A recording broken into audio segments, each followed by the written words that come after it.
Welcome to Gregg Shorthand Writing for Beginners. Okay, I'll give you two sets of oral reading. Dear Professor Cook, thank you for the nice letter you wrote in my behalf to Mrs. Helen Dudley of the Woods Book Corporation, period.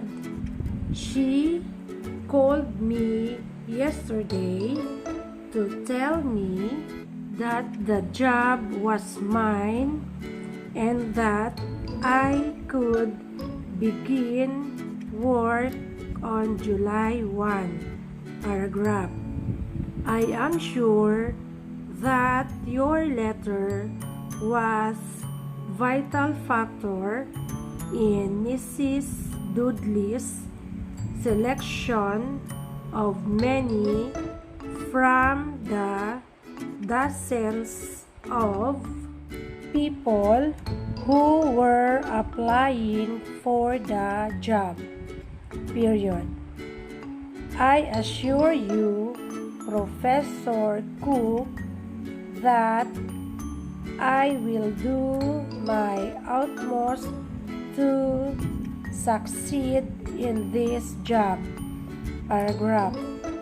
I plan to stop in to see you soon and thank you again for your kindness, period. Sincerely yours. Dear Bud, we were sorry to learn yesterday that our shipping room did not fill your July 3 order properly, period.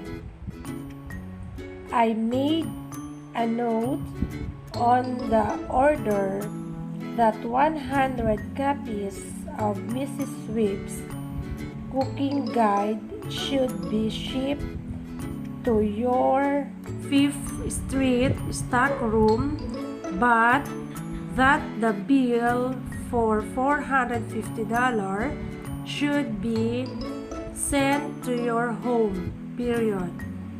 The shipping clerk did not see my note and sent the books to your home and enclosed the bill inside the package, paragraph.